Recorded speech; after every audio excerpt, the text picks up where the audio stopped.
The Ole Miss Rebels, of course, looking to get back on track, and they are back at home. And after a week off, the reset for the second half of the season, and it starts with Oklahoma in town. That's a noon Eastern time game on ESPN, and of course, 11 local. And this is our show that we present to you each and every week right here at the Voice of College Football, Rebels Live, with Leanne Herring. Leanne, how you doing today? Doing good, doing good. Sorry, we're a little bit late on the show. We're coming live. I'm on the road recruiting. Big game tonight here in Texas. Number 24 Tascasita going against number 8 North Shore. It's going to be a big game. Of course, somebody's going to go home sad because both these teams, I believe, are 7-0. So somebody is going to have their undefeated streak be shambled tonight. But live here from the beautiful cigar shop here in the Heights.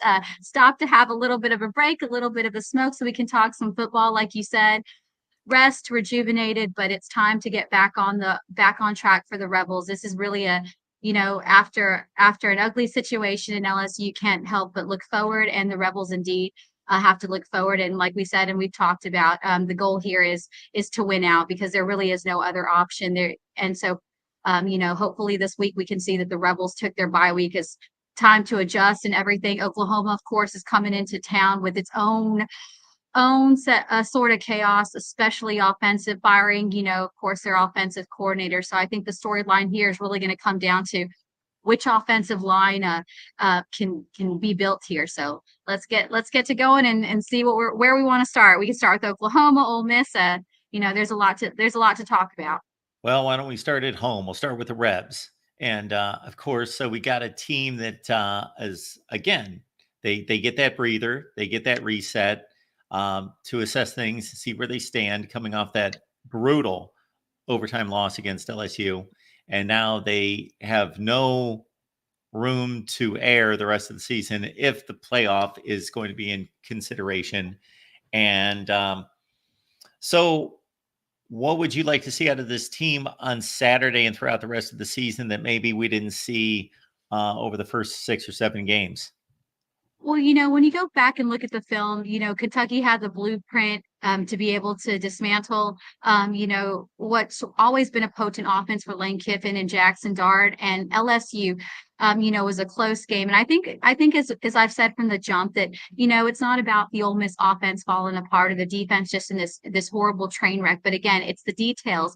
When you make enough slip ups, those slip ups add up. And I think that's what we've seen from Ole Miss. It hasn't been that there's been this just gigantic misstep. It's just a lot of things that haven't been done right. But I think ultimately for the Rebels, I want to see them get back to what they do best, and that's run the football. That because by running that football, I believe it will open up the passing game. But again, I really believe that it boils down to, can this offensive line, despite its injuries, despite it not having all its key components, I'll talk about it again. The loss of Jaden Williams at left tackle has been very difficult for the Rebs. We see it, it's just much like what we've seen about the Oklahoma Sooners. When you don't have that left tackle, when you don't have that protection up front, Jackson Dart can't do what he does. So as much as we want to say Jackson Dart's been off, a lot of it has been with that offensive line not being able to click, being plagued with injuries.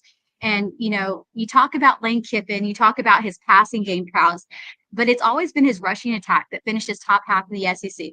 And I really, really think that not only do I, but I think the Ole Miss Rebels want to see more of using Boo Bentley in there. But I think we just need to, I'm going to go back to it. I feel like Peter the Repeater here, Mark, but really running the ball, opening up the run game will help open up the passing game.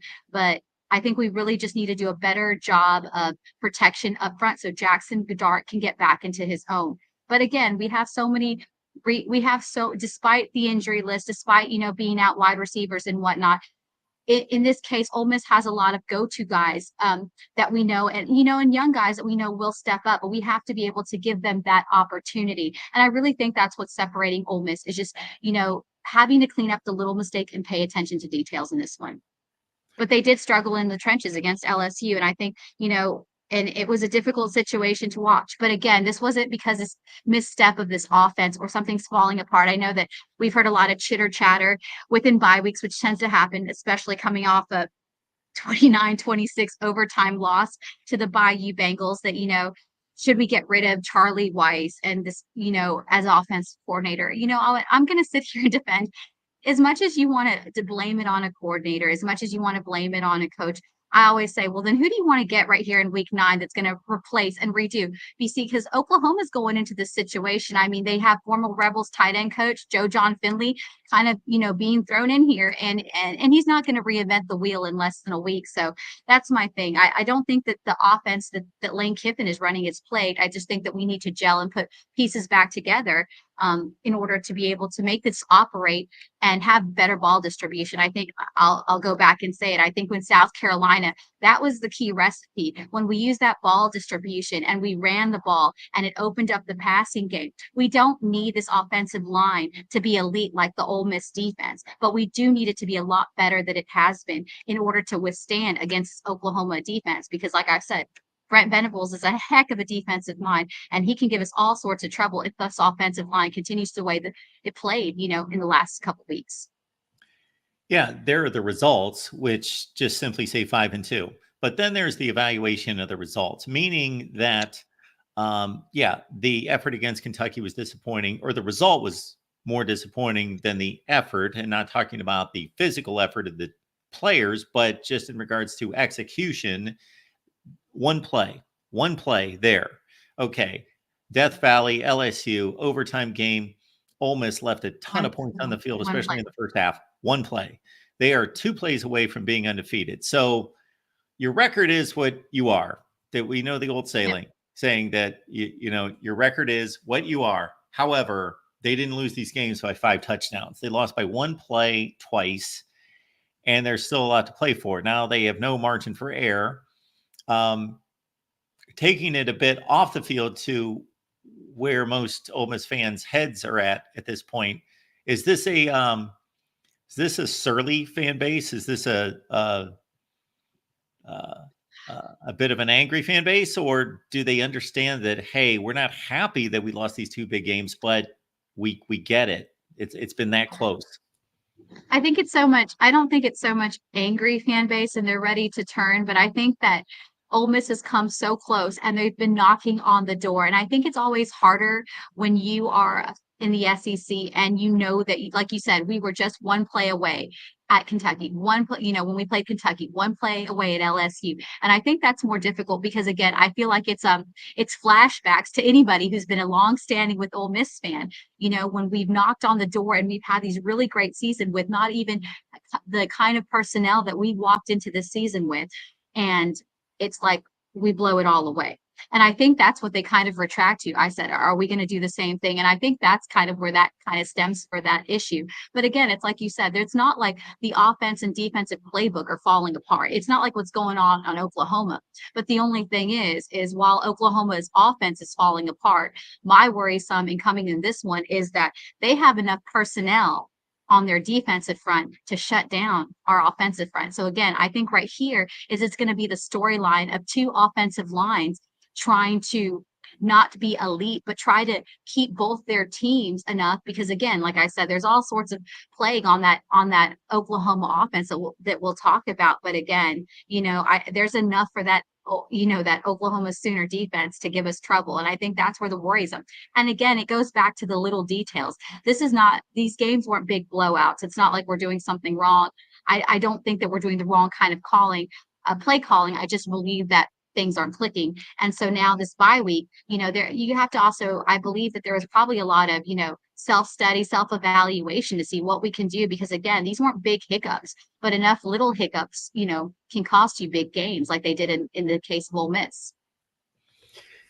Yeah. So for anybody out there that's watched Oklahoma play the last few times out, it's been a rough go. So we got our 1 point of comparison would be the South Carolina game, of course. And so Ole Miss went to Columbia and took care of business rather easily, 27-3. Oklahoma just played South Carolina last week, and wow, that was a pick'em game basically.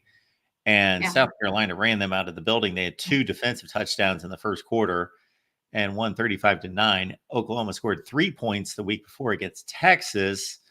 And wow, they needed a miracle in the last 4 or 5 minutes to score 3 times and beat Auburn because they were down a couple scores in that game late.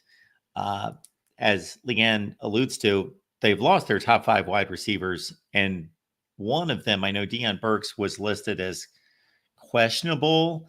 And Uh, now he's officially been announced as that he's not going to be out. oh, So I he's mean, out. if you think Okay. about it, they're pretty much up a paddle and are going to have to make a miracle because again, you got a new OC stepping in there. Jackson Arnold, as elite as has been and everything, he hasn't had the best game. Of course, he was benched. They went with the other guy, and then they're back to Jackson Arnold.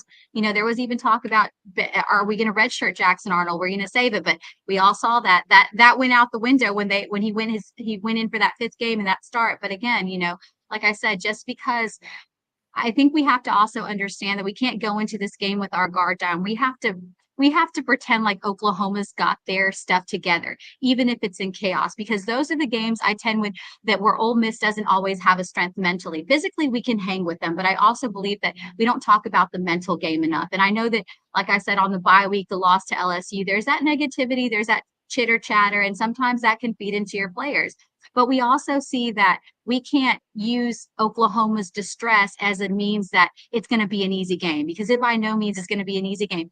Jackson Arnold, could surprise everybody and be coming in with a chip in his shoulder and say, what, I'm going to try to prove something. We've seen there's just been so many instances in this college football season already where when you're not expected to win or when your program's in chaos is where you play your best ball. So we also have to expect, despite the chaos and the storms that's going on with the Oklahoma Sooners. I mean, they could be with vengeance coming into Oxford and, trying to make a statement and trying to kill the dreams of the Ole Miss Rebels and Lane Kiffin. So there's just so many scenarios, Mark, that we could talk ourselves into. But again, this is not a game that the Rebels can take lightly by any means from here on out, because like I said, this is all or nothing, because I believe if we lose this one, that 9-3, I know people have talked, well, there's that, no, there's no glimmer of hope. If we go 9-3, even with a win, win against Georgia, I believe that this is the last straw for Ole Miss as far as playoff contention if we lose to Oklahoma. There it is. Leanne said it. Mark it down. I would agree. I'm not going to in any way go against that, because yeah, an Oklahoma loss would just be, this is a team that's probably headed toward 5-7, Oklahoma. And that would just be too brutal to the resume to take that on, even with a win against Georgia. So, yeah, it's a narrow path for the Rebels, but that's what they've got to face now. And I'm sure the players are well aware that their season's on the line each and every week now. That's the position that they're in, and there's got to be a level of excitement and adrenaline pumping when that's the case, because you can't take a week off. You need to be ready each and every week. No, no doubt. And like I said, I think that the bye week for the Rebels couldn't have come at a better time, because I think had we had to go and take Oklahoma, or let's say we would have had to go in Arkansas on the road, I think it would have been very chaotic, because like I said, I think with the injuries that are plaguing, I really think with the issues on the offense is this offensive line. And I think that, having time to rest and try to see what we can shuffle around is really, I mean, I know that people probably want this huge breakdown and all these stats and all these things about it, but the problem really is, I mean, the solution is a lot simpler, I think, than we try to make it. Like I said, I don't believe that Charlie had they made some questionable calls, yes, but any coach is going to make questionable calls, because as much as you can study the analytics, as much as you can study the film on a team, game time, game situations, the adrenaline, so many other factors that we don't get experience, that we only get to see from the press box or from the sidelines, that we don't understand. So yeah, there's questionable calls. Do we agree with some of the calls that Lane and make? But we're not out there calling the game, and we're not getting paid the 6-figure salaries by any means. But again, like I said, I really do believe that the Ole Miss offense will get back on track if we can get this offensive line back on track. And again, it's not about being as elite, but I do believe that this will be another dress. We'll be talking about recruiting here in a short bit. But I do believe, just like when Lane Kiffin came in, he's going to and made a run to go recruit defensive players, especially defensive linemen. I do believe that when we get closer to December, as we get closer to the portal opening, that the offensive line will be another key thing that we will start recruiting, because I mean we're seeing it right now. When you don't have depth at the offensive line, you can't win games if you can't win them in the trenches. Folks, we'll take your comments and questions there in the chat. Keep in mind the super chat contribution. And also, we're going to flip the script at 4 p.m. Eastern time and talk Oklahoma. Of course, they're playing Ole Miss, so it might be similar show, but we got Jason Ray for that one. I'm going to go way off script here. Where did the love of cigars come from? Where did that start? Uh, I just always thought that they were really neat. My grandfather kind of taught me, I guess because I've always kind of been in a male-dominated field with sports, and people are always smoking cigars, and it just kind of become between my hats and my cigars are kind of my signature. Yeah. So, and when I was in Oxford, there was really great cigar shops that were like home for me, and it's kind of like a zen and a peace, you know. And I appreciate all the guys that are in here hearing our show, you know, that they're accommodating us, because I'm sure not all of them are Ole Miss fans. But anyway, no, that's so it just kind of happened. It's kind of just grown on me. It's always kind of been my signature, like my hat. I got a hold of a old, well, it wasn't old at the time, but a tobacco can, like a really big one, when I was a little kid, and I just left it Yeah. on my dresser because I love to pop it open and just it smells so good. Yeah. Yeah, no, it's got a great smell to it. I mean, the humidor, I get to stare, it's right in the corner. So after I'm done with this one, probably go get another one before I have to go scout some high school football, which is going to be exciting. Like I said, big matchup here in Houston tonight. No doubt. No doubt with that.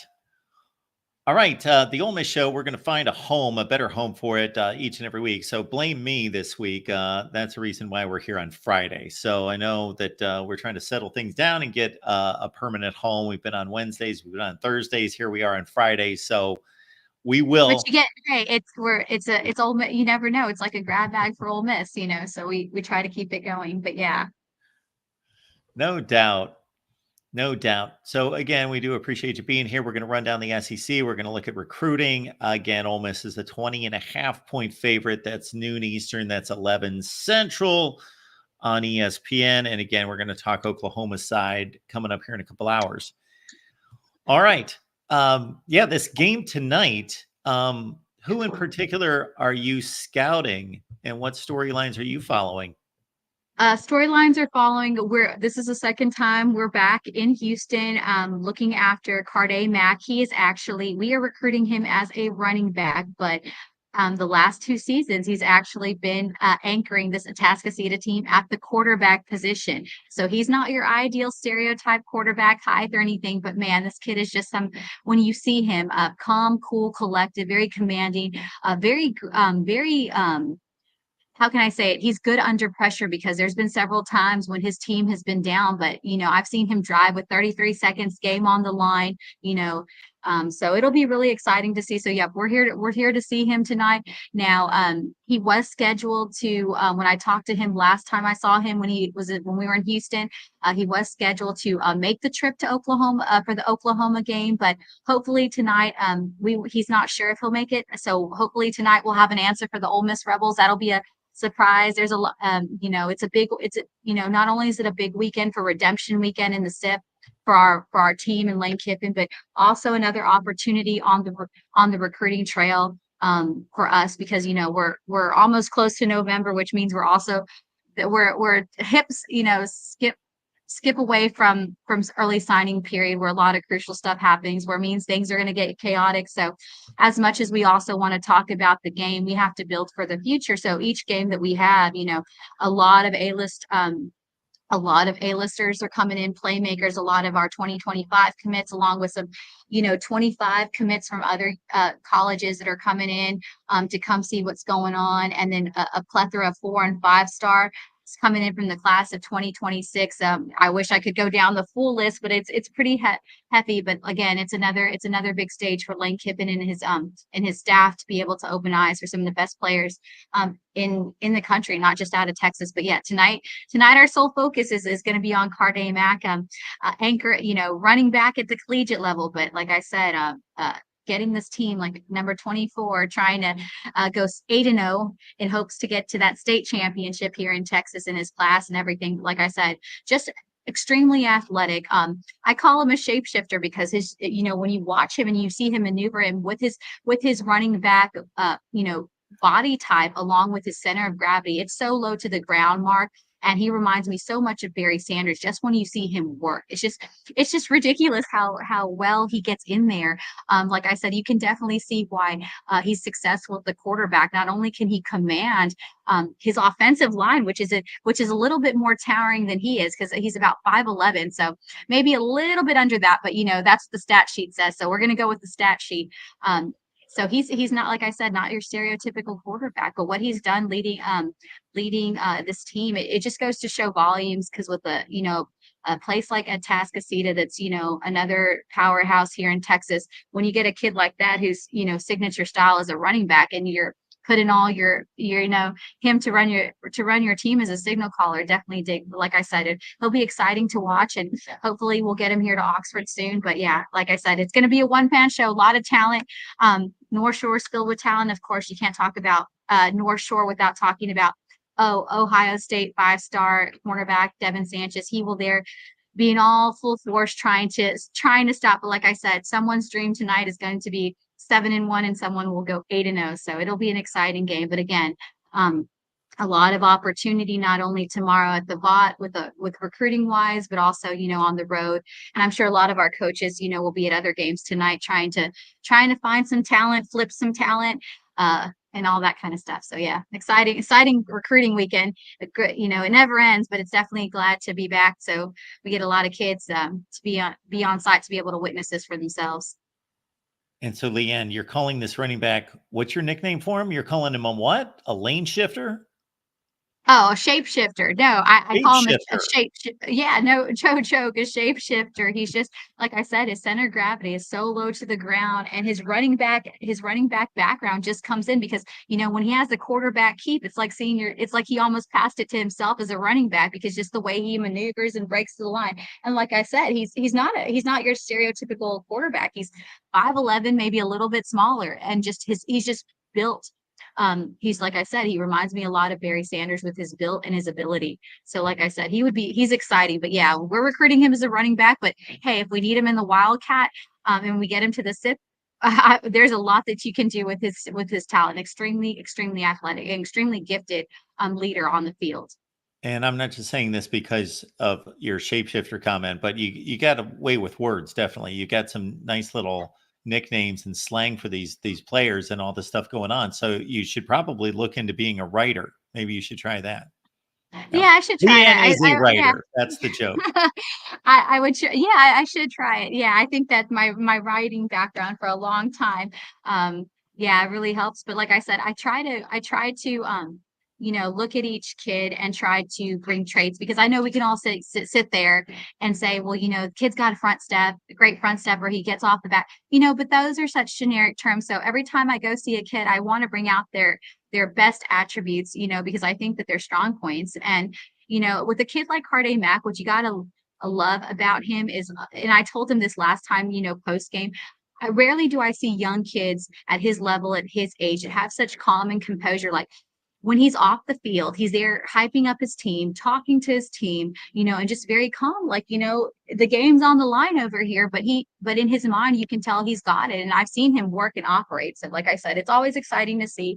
And and it's always fun to come to these games because you see a lot of other players that are diamonds in the rough too, that you want to help but bring up and say, hey, we need to bring them to Oxford. But I really think that this I call it the Texas flood, because if you'll notice, if you're looking at our latest offers, we have a lot of great work that's being done by, Randall Joyner, of course, got Texas ties. He's done a great job the last couple of years since he got to Ole Miss, opening up with Texas. And then, of course, one of our ADs, player personnel, DJ Man, has done a fantastic job of opening this pipeline to Texas. And it's really great to see Ole Miss come here, because despite the talent that's in Texas, Ole Miss hasn't always had the best footing since Lane got here as far as being able to tank. But I mean, you can't help but not recruit Texas now that we have OU and Texas involved. I mean, the talent here is just immensely diverse. So it's great to see that Ole Miss is kind of starting this Texas flood, and we'll see how many we get back to Oxford here in the next coming months.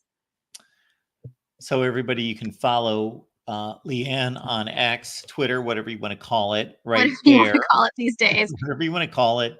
I know a few people that they call it Twix, so you can go with Oh, that. that's a good one. That's a good one. Yeah. I think we can thank our buddy John Diadamo. He calls it Twix. I think he may have made that up. So, is there anything in particular that's going on that you want to highlight in terms of your articles or anything else? Well, it's Friday. Like I said, the focus is on recruiting, and we've kind of talked about what the Rebels need to do. I just think that this week is a kind of approach where, and always you can always look at our great team over at the Rebel Walk, Evie and our Zach and Cam, along with Don and everything. Basketball's on the horizon, so I know that's another thing Rebels are excited about. There was that, of course, a couple weeks ago, a little bit of basketball news, that secret scrimmage that Chris Beard played with Houston apparently. So that all those things. So basketball season is in the horizon, but I'm still stuck on football time. But yeah, like I said, Friday nights are always reserved for recruiting. Saturdays are for game days. So that's pretty much where we're at right now. Enjoying, like I said, enjoying my nice pregame cigar before we got a lot of football. But it's never a dull moment. Yeah, Jim, we see you there. I was going to call it a stogie too, but I didn't know that that was a thing anymore. Do people still call them People call it stogies? that. People call it sticks. Yeah, it just kind of depends where you are. Yeah. Well, here is where we are with the SEC coming up this weekend. So they're on top, of course, is the Ole Miss game against Oklahoma in Oxford. We've got Arkansas, Mississippi State. Mizzou goes to Bama without Brady Cook, most likely out of that game, and Nate Noel, their top running back at Mizzou. That's the main reason why they are such a huge underdog in that game. Texas at Vandy, uh, a ranked matchup. Who would have predicted that at the beginning of the season? Texas Vandy, a ranked matchup. LSU, Texas A&M, the only two undefeated teams in conference play, and Auburn, Kentucky. Okay, Leanne, what stands out to you? Well, as much as we've been talking Oklahoma, Ole Miss, I'll start there. While I think that Ole Miss, if they regroup and they took this weekend to fix and tweak those things, I don't like that 20.5 line. I know everyone, all the Ole Miss homers are like, we can cover that. At this point, that's a line that I don't want to take. So I don't really like that 20 points. I think Ole Miss should come out with the win, but again, that Oklahoma defense is going to be tough, and we're not sure how our offense is going to react if we don't have those improvements on the line. So while that's a great number and we should come away that 20.5 points. Now I think the under is like at 49, 40, 49, 49.5. I do like the under in that game again, just because I think that with the way this game is situated and see how these offensive line, I don't see it being a high scoring game because it's going to be a game of in the trenches. It's going to come down to which offensive line can improve and who can put more points on the board and whose defense is going to be the one who can make the big stops and put a big press. Of course, that LSU Texas A&M game is always interesting. Texas A&M has kind of got back in an odd sync, and I think that that's going to be a good one. I don't know what the line is on that one. Um, but that's another game that interesting. But yeah, that Texas Vanderbilt game. Who would have ever thought that Texas be 5 and Vanderbilt be 25? You see, it's a close matchup. I like Texas A&M in this one. I think LSU has come and they've played real, but their games have been down to the wire. They've had some sparks, but again, I like Texas A&M at home at Kyle Field on that one. So yeah, it's an interesting week. It's an Texas, interesting week. It's just kind of like I'm kind of in one of those perplexed. Like it could go either way. I could probably talk myself into going either way. And I don't like those kind of weeks because I feel like it just goes to show how close matchups can be and how quickly they can turn. Because I felt like we've seen that all the seasons because we don't. I mean, we're not used to seeing Alabama at 15. We're not used to seeing Vanderbilt even ranked. And then you got LSU. Like I said, LSU started off rough, but it's not how you start right, it's how you finish. So it's one of those weeks for me as far as the SEC matchups where I feel it could go either way. And I think it's as we get deeper and closer to finishing the regular season, it's going to be a game of details. And I think we've seen a lot of these come down to the wire. It's the game of details and a lot of field goals and a lot of special teams. I posted a video earlier this week. I was looking at all the undefeated teams in the SEC. Again, not overall, but the two teams, Texas A&M and LSU, that play this weekend. They're the only two with no losses, and then there are 4 or 5 teams with one loss. If everyone, now I'm not saying this is going to happen because chalk never holds. There are going to be upsets. However, if Texas A&M beats LSU this week, their only game left on the schedule where they're going to be an underdog is their final game against Texas. Let's say Texas A&M splits those two games. Texas runs the table. Georgia runs the table. And who else did I have? LSU. They lose this game against Texas A&M, but then they win the rest of their games, which they should be a favorite in all of them. I think they have Bama back. Yeah, they've got them back in Death Valley. All four of those teams are going to finish 7-1. There's going to be a four-way tie for first place in the SEC. That's crazy. And like you said, it's the teams that you would never think of this, with the conferences not being separated. But again, Texas A&M had its starting struggles, LSU had its start, and Texas even still is in the version of its struggles with that quarterback situation that's going on. We saw Texas last week struggle. They put Arch in, and all these teams have its own sense of struggles. But what we've seen all these teams be able to get to this point is that they've cleaned up the messes that they've made and been able to find games to win. Again, at the end of the day, as much as you want your team to cover points, from that aspect, it's about what team can finish, what team can play better, and the more cleaner football, because that's really what it's going to come down to. Because I think what we see in these games is they haven't been these crazy blowouts except for a few, but what we've seen these games is who can outcondition the other one, who can separate themselves just by a hair, because most of the bigger games that we've seen, they've been decided by small moments.